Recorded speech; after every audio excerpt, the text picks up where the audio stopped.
Welcome to Serenity Rising Healing with Cancer. I'm Bron and I want to welcome you to not just a podcast, but to a community. A new way of seeing, feeling and walking through the chaos of cancer. Hello and welcome back to Serenity Rising. It's your friend Bron and I'm so glad you're here with me today.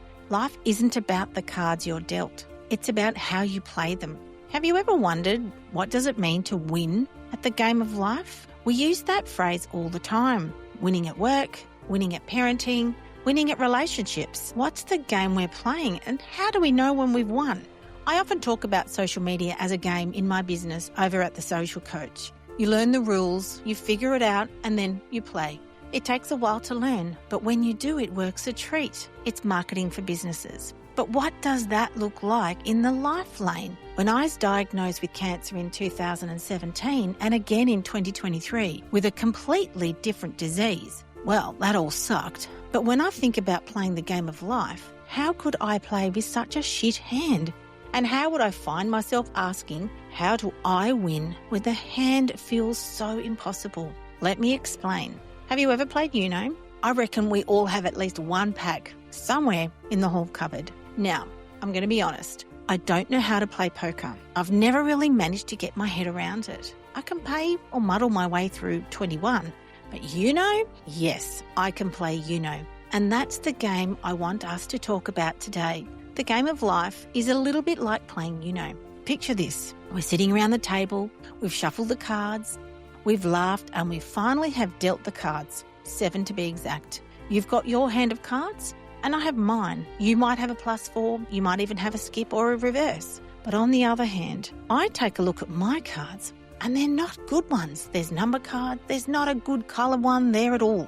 But imagine this is life as it is right now. That hand is your life. Some of those cards you love, they're bright, they're colourful and they have a great job, but others not so much. And then out of nowhere, you draw the C card. Maybe it's cancer, maybe it's another diagnosis, maybe it's the caregiving card.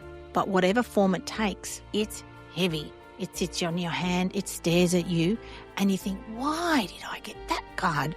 I don't want it. Take it back. I want another one from that deck. It's so tempting in that moment to look around the table, to glance at everyone else's cards, to say, well, why don't they have this card? How come their hand looks so much better than mine? And this is where the trap of comparison, why me, creeps in. It's like a puff of smoke drifting off the campfire when we're out caravanning. Now, before we get into that, I want to make one thing clear. The game of life is a solitaire game, like the one my mum taught me when I was a kid. I had my cards, I flipped, I stacked, and I moved the cards dealt. The game of life is just like that. We are not competing with each other people, aka a comparison. The goal is to focus on our own game. And in fact, all the people around you are there to help you win, not compete with you, my friends. If the truth be told, the only way to lose is to focus on everyone else's cards. And here is a bit of science to help you see why. The urge to compare ourselves to others isn't just human nature. It's actually hardwired into us. Social psychologist Leon Festinger identified this back in 1954, explaining that people determine their individual value by comparing themselves to others on everything from our appearance to our circumstances. But here's what modern research tells us. As much as 10% of our thoughts involve comparisons of some kind. And this constant measuring can be incredibly damaging. Recent studies from 2020 to 2025 show that using Instagram would not directly increase social anxiety, but it would instead affect social comparison and self-esteem. Still not a good healthy, right? The pattern is clear. When we focus on other people's cards instead of playing our own hand, we set ourselves up for suffering. Let me ask you this. How many times have you looked at someone else's life and thought, if only I had their cards, I'd be happy. If only my hand looked like theirs, I'd be winning too. But here's the thing. That is not how the game works. Your cards are yours. Their cards are theirs. And spending your time staring at someone else's hand is the quickest way to lose. Brene Brown has a powerful way of putting it. Comparison corrodes joy. When we measure our worth by someone else's deck, we forget to play the hand that's right in front of us. And the research backs this up. Studies have found that people who regularly compare themselves to others may find motivation to improve, but may also experience feelings of deep dissatisfaction, guilt or remorse, and engage in destructive behaviours. And don't forget, this could be as simple as living with resentment to the hand you have been dealt, or wishing it to be something else. I'm sure we can all relate to these feelings at one time or another. For me, in my hand right now, I have 2 Cancer cards. And let me tell you, do I like them? Absolutely not. Do I grieve them? Often. There are days when the weight of those cards feels almost unbearable. But when I stop staring at everyone else's hand, when I bring my focus back to my cards and my hand, I ask a different question. How do I play these cards with as much intention, courage, and care as I can? This is where the Serenity Prayer becomes a lifeline. You know the words. God grant me the serenity to accept the things I cannot change, the courage to change the things I can, and the wisdom to know the difference. Now, don't forget, as I always say, swap out the word God to whatever you believe in. Universe, higher power, source, or Dennis. You know the drill. Recent research on prayer and mental health shows us why this framework is so powerful. Studies find that prayer can have a significant but modest effect on mental health recovery, and specifically, participants repeatedly told researchers that regular prayer was a major factor in their recovery. Prayer can be meditation. It can be whatever your version of prayer is, because it's not just a prayer, it's a practice. It's a framework for looking at your cards. Ask yourself, which cards can I not change? Those I need to accept, as hard as that is. Which cards can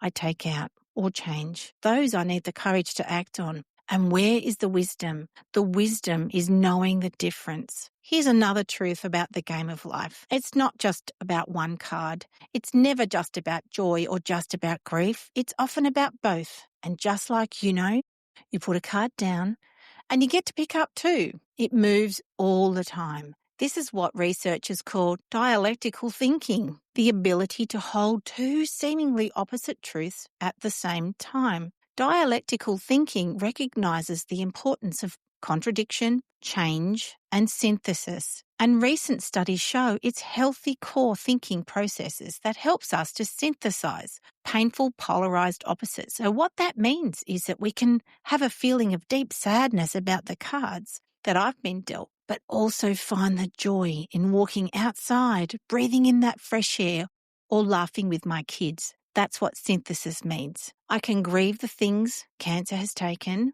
but still celebrate the things it has taught me about resilience, love, and presence. This both and not an either-or approach isn't just philosophical, it's actually therapeutic. Research shows that dialectical thinking can be very helpful for reducing depression and anxiety, and helps us move away from black and white thinking towards a more, rainbow, if I can put it that way.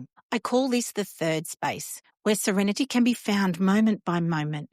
What's fascinating is that accepting our difficult cards doesn't mean giving up. It creates space for meaningful change. Now, this is again backed by decades of research. It's called acceptance and commitment theory. There is a theory for everything.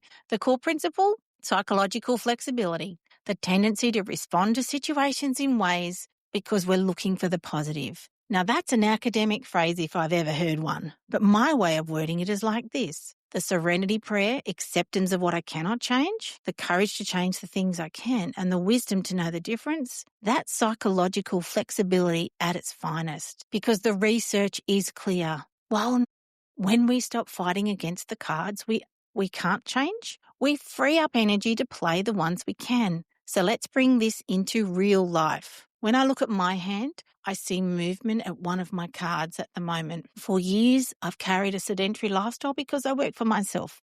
But I realised that I can change that. I was going to call it the move your ass card, but thought movement might be a little bit better. What do you think? So I've started walking again. I've added yoga, and I have said yes to massage and chiro. And the win isn't hitting 10,000 steps a day, my friends. The win is in the moment. Feeling my blood flow, feeling energy move through me, feeling light return to my body. I'll do this until I can't. For you, it might be something completely different. Maybe it's rest. Maybe it's connection. Maybe it's setting boundaries. The question is, which card in your hand is waiting to be played differently? I want you to imagine your own cards right now. Close your eyes if you can. Picture them spread out in your hands. One of those cards might feel heavy, dark, or unwanted. Take a breath and notice it. Ask yourself, can I change this card? Do I need courage today to carry it differently? Let that question sink in. So what does it mean to win at this game called life? Winning isn't about getting rid of every difficult card. It's not about comparing your hand to anybody else's. It's not even about reaching the end of the game with the perfect outcome. Winning happens here, right now, in the daily moments you choose to play the card in front of you with courage, grace, and commitment. Commitment to yourself, no matter what the outcome. It's in the laughter you share, the steps you take, the boundaries you set, the love you give and receive. It's in choosing to show up one card, one day, one breath at a time. It's not living to 100 or meditating under a tree, unless you want to, of course. And remember, you're not playing alone. Around this table of life, we're all holding different hands. Some are heavier than others. But remember, this is a game of solitaire, not going for the win of sheep stations, okay? The only way to win is if you take your cards and make them work for you. If your buddy next door needs a +1, hand it over. If your buddy next door needs a +2, hand it over. Let's help each other as we gather around the table because you are not alone. The burden is not too heavy because we are all here with you. Here at the Serenity Project, we celebrate every card you play because every choice, every moment, it's a win. Let's make every moment matter because moments make memories, and let's make every day count. Thank you so much for listening. It's been great to have you here. All links you'll find in the show notes, and I'll see you on the next, and we'll catch up soon. Thank you so much for joining me today. It's been great having you here. And what I would love you to do is leave a comment or ask a question using my fan link below this episode and on every episode that we post. I would love to hear your thoughts, your questions, and I'll get back to you. Have a great day and bye for now.